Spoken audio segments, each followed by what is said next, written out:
சென்னை கீழ்ப்பாக்கம் அரசு மருத்துவமனையில் உள்ள கட்டிடம் ஒன்றில் 2 மணி நேரமாக மின்சாரம் இல்லாததால் நோயாளிகள் அவதியடைந்துள்ளனர். விவரங்களை தருகிறார் செய்தியாளர் ஜபர்சன். வணக்கம், விவரங்களை சொல்லலாம். சென்னை கீழ்ப்பாக்கத்துல அரசு மருத்துவக் கல்லூரி மருத்துவமனை செயல்பட்டு வருகிறது. இங்கு பல்வேறு கட்டடங்கள் இருக்கிறது. குறிப்பாக ஒவ்வொரு தனித்தனி பிரிவுகளாக அமைக்கப்பட்டு இங்கு சிகிச்சை நடைபெற்று வருகிறது. மெயின் பிளாக்குக்கு பின்புறமாக இருக்கக்கூடிய 7 மாடி கட்டிடத்துல சுமார் 2 மணி நேரமாக மின்சாரம் துண்டிக்கப்பட்டதாக இந்த பகுதியில் இங்கு இருக்கக்கூடிய நோயாளிகள் தெரிவித்திருக்கிறார்கள்.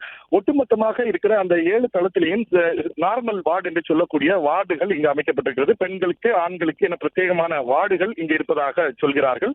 அதே போல கீழ்த்தளத்துல இங்க கேஷுவாலிட்டி என்று சொல்லக்கூடிய பகுதியில் இருந்து மாற்றி கொண்டு வரக்கூடிய நோயாளிகளை இங்கு வைத்து சிகிச்சை கொடுப்பதாகவும் சொல்லப்படுகிறது. இங்கு மின்சாரம் துண்டிக்கப்பட்ட உடனேயே இங்கிருந்து அனைவரையும், அதாவது உடனடியாக மாற்றி கேஷுவாலிட்டி அல்லது உடனடியாக அவர்களுக்கு சிகிச்சை தேவைப்படக்கூடிய நபர்களுக்கு சிகிச்சை அளிப்பதற்காக ஏற்பாடுகள் செய்யப்பட்டு வருவதாக தெரிவித்திருக்கிறார்கள். இந்த நிலையில்தான் இங்கு இருக்கக்கூடிய மற்ற வார்டுகள் இருக்கக்கூடிய அனைத்து நோயாளிகளையும் மாற்றும் பணியானது நடைபெற்று வருகிறது.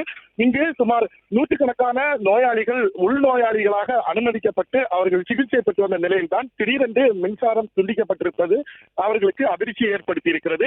ஏன் மின்சாரம் துண்டிக்கப்பட்டிருக்கிறது என்பது தொடர்பாக மருத்துவமனையில நம்ம விசாரிக்கும் போது என்ன காரணம் என்பது தொடர்பாக இங்கு மின்சார ஊழியர்கள் பணி அமர்த்தப்பட்டு அதற்கான மின்சாரத்தை உடனடியாக கொடுப்பதற்கான வேலையும் நடைபெற்று வருவதாக அவர்கள் தெரிவித்திருக்கிறார்கள்.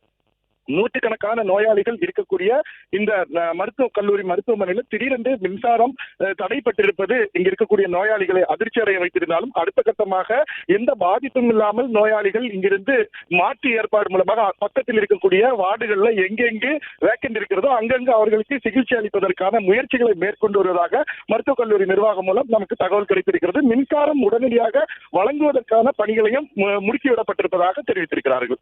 பிளே ஸ்டோர் மற்றும் ஆப் ஸ்டோரில் இருந்து பாலிமர் செயலியை QR கோடு மூலம் பதிவிறக்கம் செய்யுங்கள்.